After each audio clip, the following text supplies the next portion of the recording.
here with Susannah Winters, an amazing self-care advocate and TED Talk speaker. I definitely recommend watching her TED Talk and checking her out if you haven't. But I'm just going to jump into questions.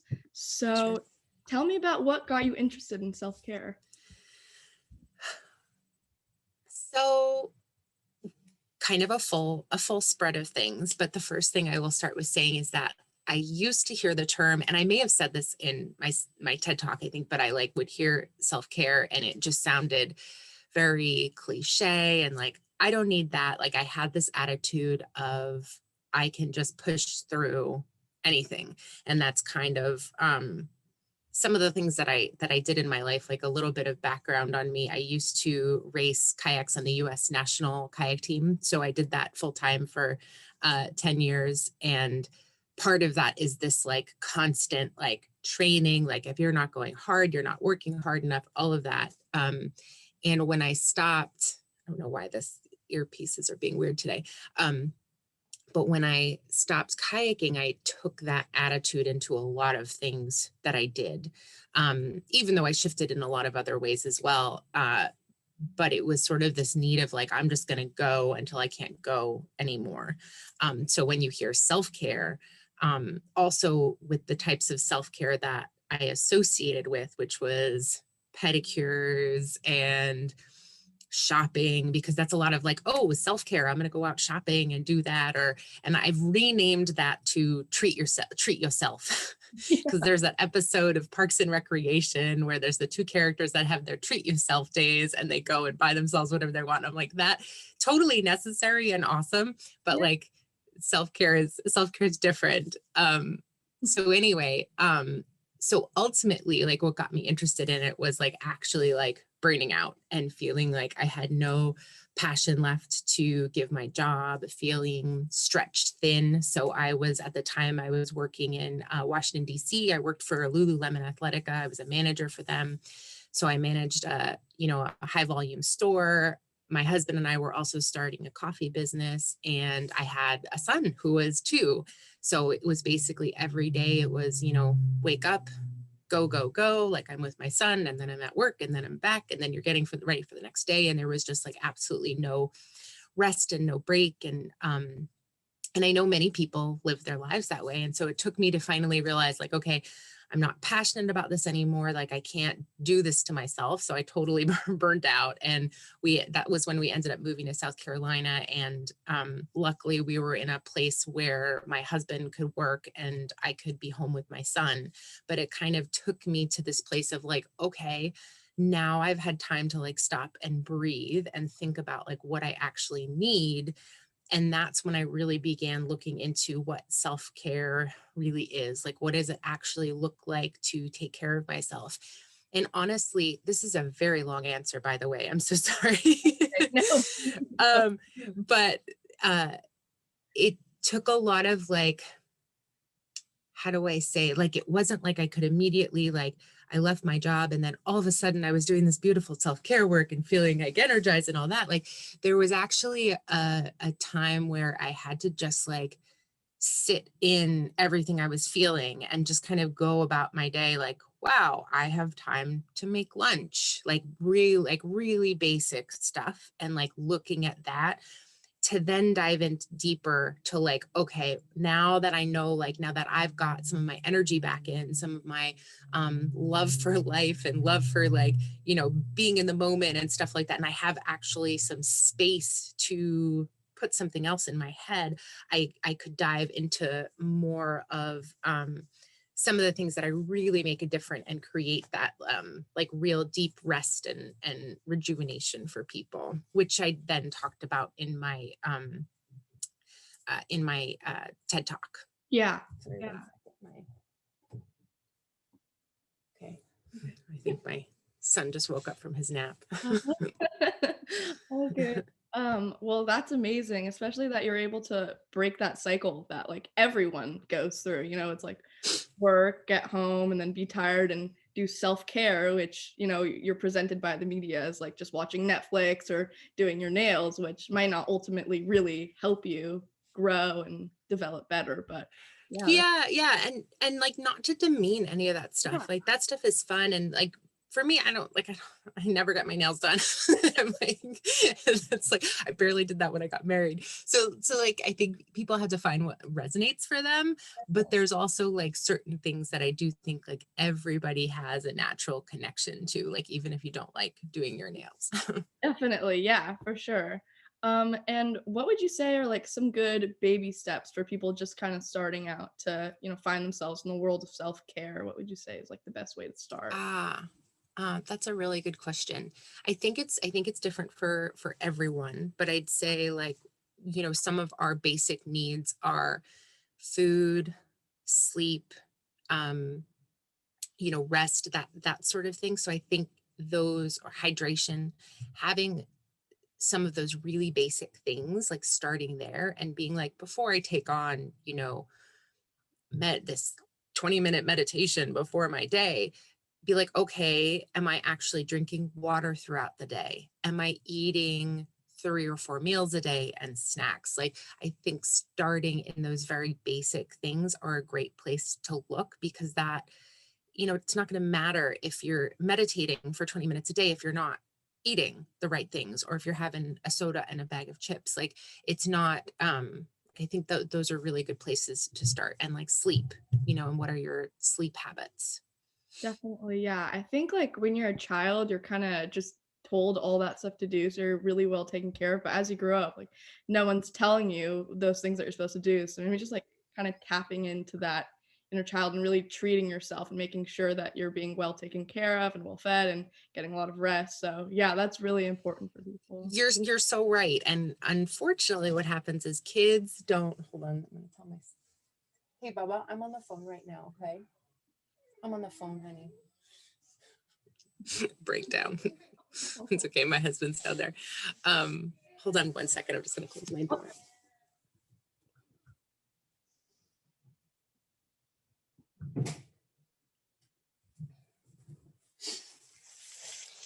Um, kids learn by example. They don't necessarily do what you say.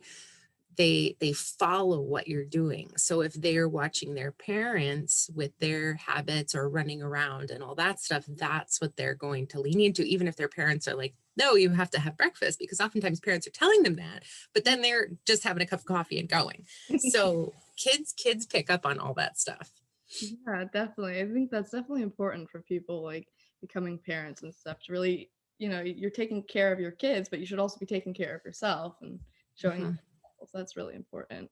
And was there any piece of information that you learned along your self-care journey that you found like very valuable that you think would be important for others to know?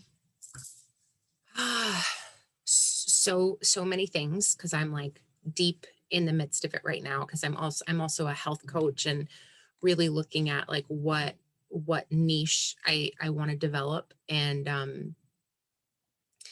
let's see, I guess there's so many ways I could go in whatever direction, but I think like there's like actually like scientific evidence for all this stuff is like number one.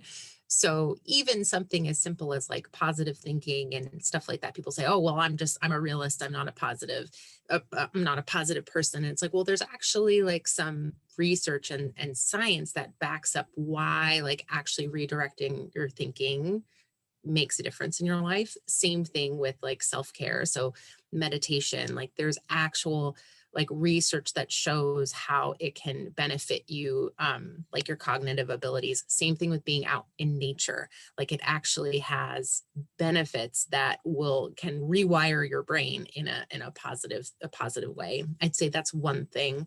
Let's see. I'd say that's what's most top of mind for me. And then side note, and I won't get into this too much because I'm like really just trying to research it right now, but like the difference of like self-care for men and self-care for women. And how like hormonally women need something different, and balance in their life may look like something very different than men. And there's a really great book. It's called well, there's two. There's Flow Living and Women Code, which is all about like hormones and how we're on an infradian cycle instead of like a circadian rhythm, or additionally with the circadian rhythm. Yeah. Kind of a rant, but it's really fascinating to me, because I think a lot of that, like, women end up tending to follow what this example that men have set, like, okay, we're going to go on this 24-hour clock. We should be the same every day. We should feel good every day, when there's actually different weeks based on our menstrual cycle, where our self-care should be more, like we should be resting more, or we might have more energy, and like that's the time that we should capitalize on it and be like out networking. So there's a lot of little things like that I'm like really diving into now, and it's just this whole world. Wow, that's amazing. And I feel like that isn't really talked about or recognized for a lot of women. Like, I've never heard of that, and it would be so helpful to know, especially like, you know, when you're feeling horrible when feeling horrible a certain time of the month, or feeling a certain way. Like, I think knowing those things would really help you kind of anticipate it and really deal with it. Yeah, even like just not having the expectation on yourself that like you should be the same way every day. Like, it's actually okay and normal if you do feel more emotional one day, or if you feel more tired one day, and it should be a trigger for us to then take care of ourselves differently. Yeah, definitely. And just like recognizing that men and women have different needs and things. And I honestly don't see self-care marketed towards men that much. So I think it'd be interesting to know, like, how are they taking care of themselves? What are they doing for self-care? But yeah, that's really interesting. I had no idea about that. But to kind of go off that, are there any books or websites or mentors that you use for self-care that kind of helped you learn more about it?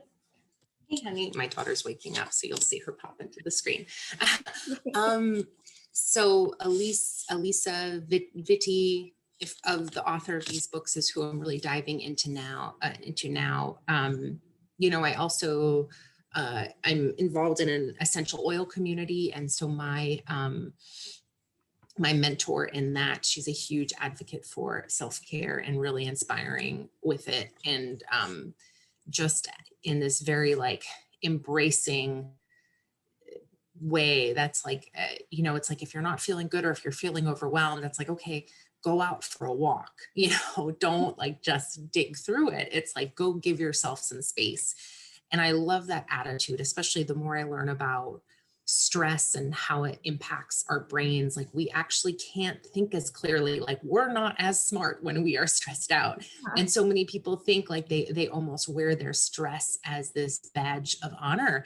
And it's like, well, you know, if you can do that while you're stressed, what would be possible if you actually weren't quite as stressed? Like, what would be the, you know, what would the ideas be that you were coming up with? And I just think of that, you know, and I think it goes back to the time when I did burn out. I felt like I was in this total brain fog of like not able to solve problems as fast as I know I could, and like almost this tunnel vision. And it makes sense, because when you're stressed out, your body is going into that fight or flight response, where it's trying to get away from, you know, a cheetah, a bear, a jaguar, whatever animal. It's okay, honey. It's okay, honey. You're getting everyone in this recording today. She's just waking up. Sorry about the interruptions. But yeah, like, your body is in this fight or flight mode, so it's trying to get away. So you're not able to, you're purposely going into tunnel vision, because nothing else matters. Like, you're just running for your life. And that's what happens to your body when it's under stress. Yeah. So that's why, like, I think, you know, if self-care, personal care, whatever you want to call it, was really brought more into everything, I just wonder, like, you know, what problems would we be able to solve if we weren't under all this stress all the time, especially like looking at this year, because it's just been, you know, one thing after another. Honey. Hey, honey. But yeah, that's definitely important. I think stress is just so normalized, and everyone's like, well, I'm stressed out, and it's like, it's a problem, and people should really be working towards not being stressed out all the time. So that's really interesting. And just talking about the pandemic and COVID, are there ways that you've seen, your self-care being kind of negatively affected by it? And how have you kind of, worked towards implementing self-care? I think, a lot of people are having trouble with really taking care of themselves during this time and really getting outside. So are there ways that you've kind of learned to manage with it? Yeah, I'm probably not a great example because in she was born at the end of 2019. So when right as the pandemic started, she was like 3 or 4 months old. Oh my So God. we were kind of in this like cocoon at home Ah, anyway.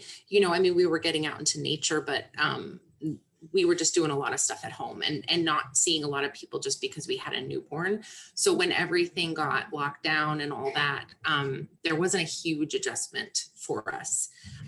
However, I think, we're also like really close to parks and beaches. Like I can walk to the beach from my house and all that. So we're very lucky in the sense that we have these things at our fingertips.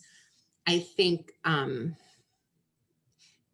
with all that said, since I've been able to maintain getting outside and movement and meditation and having that really strong home practice of self-care, it's kept me sane with, being at home with kids and all that. And I think it's important that like everyone kind of takes that, like, because it's so easy to be like, oh, all I can do is walk around my neighborhood. Like it's such a bummer. I've done that so many times, and it's still important to do it. It's still important to get the fresh air, even if it's opening windows. It's so important. And also, I think probably one of the greatest things of self-care that I recommend for this year is stepping away from social media and technology. yeah. Because when all that stuff, like just as an example, when all that stuff happened at the Capitol in January, immediately what I noticed was, I go onto Facebook and all of a sudden there's just like pictures everywhere. Everything's flooded and I don't have a choice with what I'm seeing. Yeah. And I could feel my heart rate get faster. My breathing was getting faster, like all of that.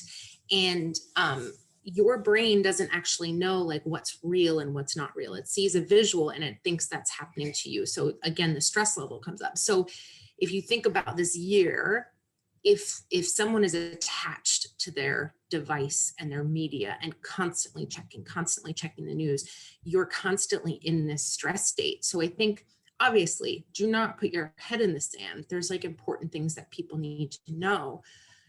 But realistically, like how often do you actually need to be checking it? Is it once a day? Maybe once every couple days, something like that. Like for your own, self-care and health and well-being, it's important to like kind of like let some of that go, especially when this stuff is going on, unless there's some like rapidly changing environment.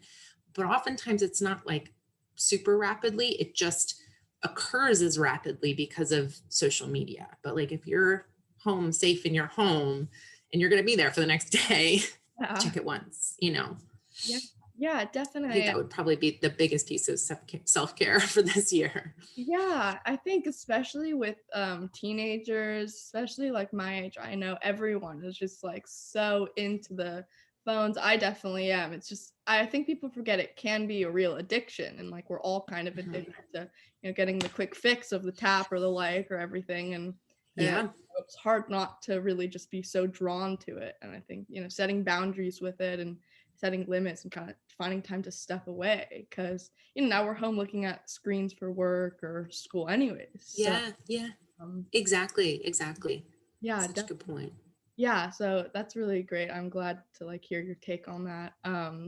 And also just to go back, you were talking about how you work with essential oils. Could you maybe just share some of the benefits of them? Because I find that really interesting. Yeah. So I use doTERRA essential oils, and there's a lot of associations with your smell and your brain. So, and I'm like not a super expert at like at describing it, Yeah. but your smell is actually, I think, the only sense out of taste, sight, all that, that's connected directly to your brain. Yeah. So a lot of times you can trigger like memories, all that stuff with scents that you have. Like there's an immediate association and feeling. So you could think about like if you walk into the house and you smell fresh chocolate chip cookies in the oven, like you immediately have associations with that. So the same thing that works with essential oils. So there's ones that will calm you. There's also ones that can wake you up and energize you. And there's been some studies on, there's a really great book called Brain Rules, and he talks about this, but there's some studies on like how to use scents and smells to help your memory. So there was one test that they did where they used a smell for, and someone was going to go into a test. And so they played with how they did it. But what they found was that if someone is studying something and then they study something while they're smelling it, and then you need milk. I'm just gonna feed her while we're on here. Hope you don't mind. No, that's real life right now.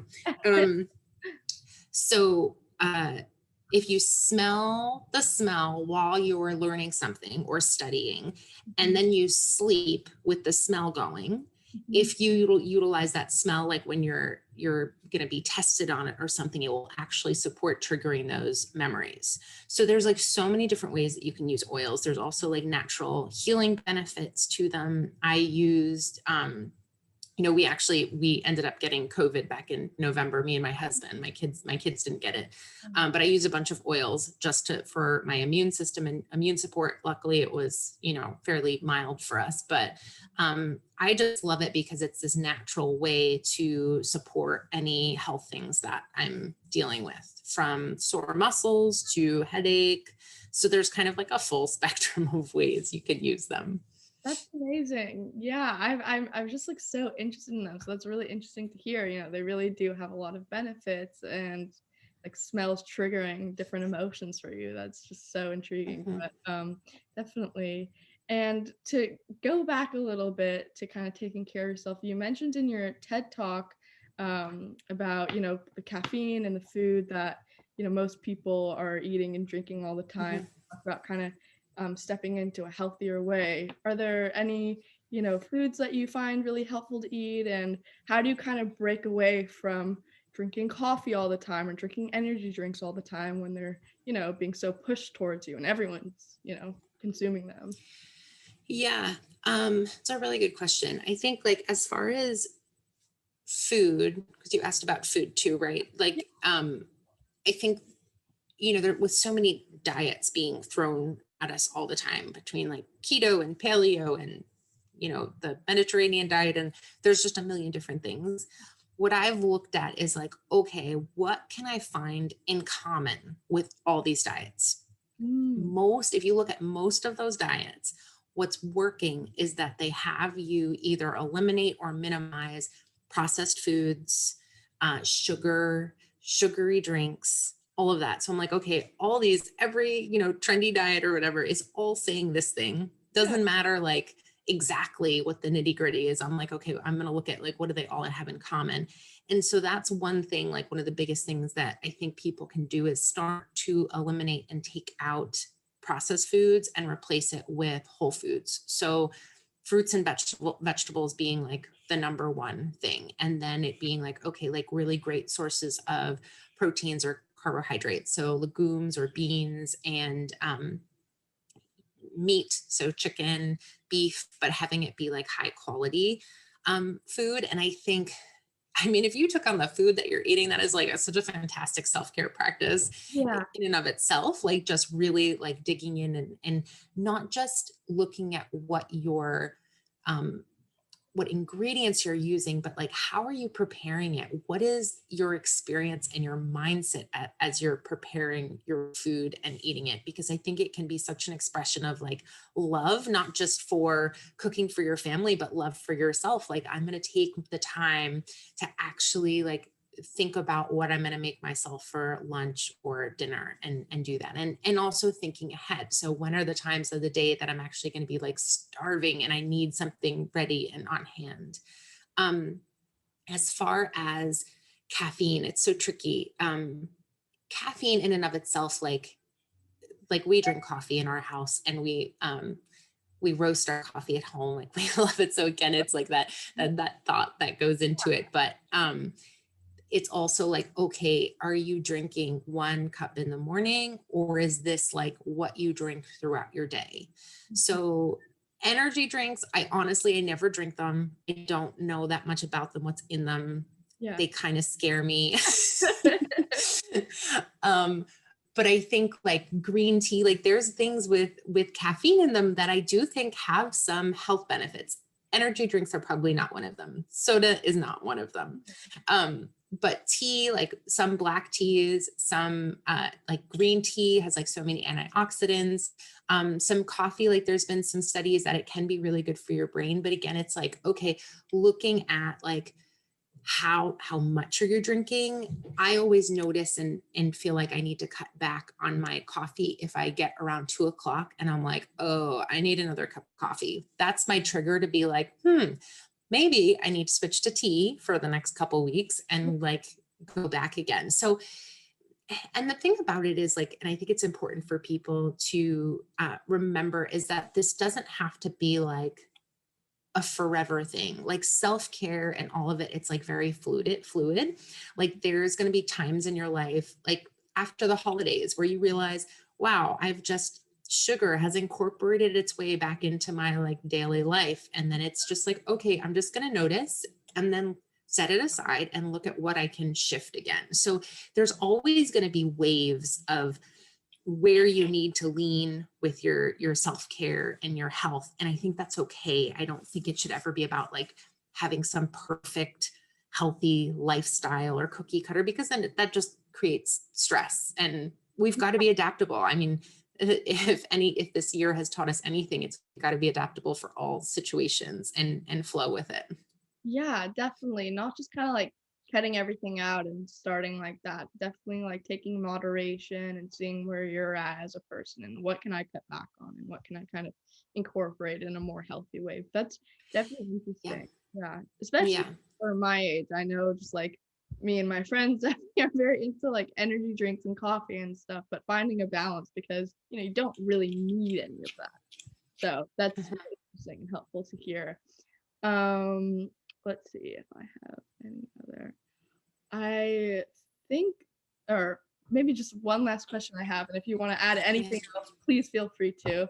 But what are just like your favorite things to do in the way of self-care? Like, what are your favorite activities?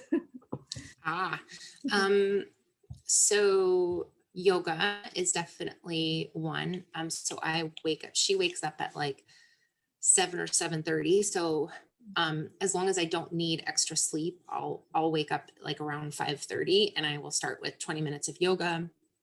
I'll do like a 10 minutes of meditation. And I talked about that a lot in my TED Talk, but Yeah. I'll tell you what I'm like really excited about, which I learned this year during the pandemic. I taught myself to crochet. And I've like never thought of myself as a crafty person at all, especially as a mom. I see so many moms doing these like adorable like craft projects, and that is not me at all. I'm like, okay, here, have some paints, like go run with it. But I've been learning to crochet. And so I'm actually like, I've done some beanies, I did a blanket, and it's actually very relaxing because it's very repetitive. And so anything that's very repetitive, even like chopping vegetables or something like that, can be very meditative because you're just sitting focused on that. And crochet has worked for me because it's easy, since I'm running after the kids all the time, to be able to pick it up at an opportune moment. I could do it for 5 minutes and then be able to just put it down and pick it up. There's no like real setup or anything. So that's something my husband jokes. So he's like, you're turning into a grandma. Like I know. Oh, I crocheted these earrings. Oh my God, that is so I know it's hard to see them. wow.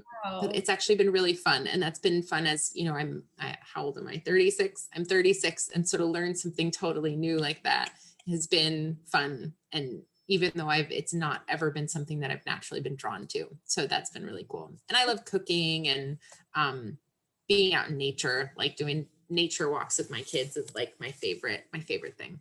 Yeah, definitely. And that's so cool that you just learned a whole new skill and now you have like all these different, end products that you can wear. Yes, Um, exactly, yeah, exactly. that's amazing. So, YouTube, it'll teach you anything. yeah, definitely. You just have to put the time in. But that's so cool, especially like now you have a little more time to really get into those things that you might have heard about and you don't really know if you should learn more about or start. But yeah, that's amazing. That's really all the questions I have. If you have anything else you want to add, please feel free to. But I would love to know what you do for your self-care. oh, okay. Well, I love cooking. That's been like my main thing. Um, and yeah, just being in the kitchen is just so relaxing to me. But also art. I don't know if you can see, like, I have a few pieces. I've been very into just like kind of drawing female bodies and expressing myself with art in that way. And Awesome. music, listening and just kind of I'm really trying to push myself to go outside more and just kind of sit with myself in nature and unplug. So that's what I'm working on. But, the rest, I'm just trying to take advantage of my space. I think really keeping a house in my room clean is really important to me because it's, Mhm. hard to really focus on yourself and get things done when you're not. But I really loved everything you talked about. I'm going to look into crocheting. That seems fun, but yeah. It's fun and there's like some really cool things that you can do with it. So I love that. And I love that you've taken on self-care as your year-long project. That sounds amazing. And it's really cool to meet someone at your age who's looking at this. And Thank you so cool. much. Well, have a great rest of your day. Bye. Bye.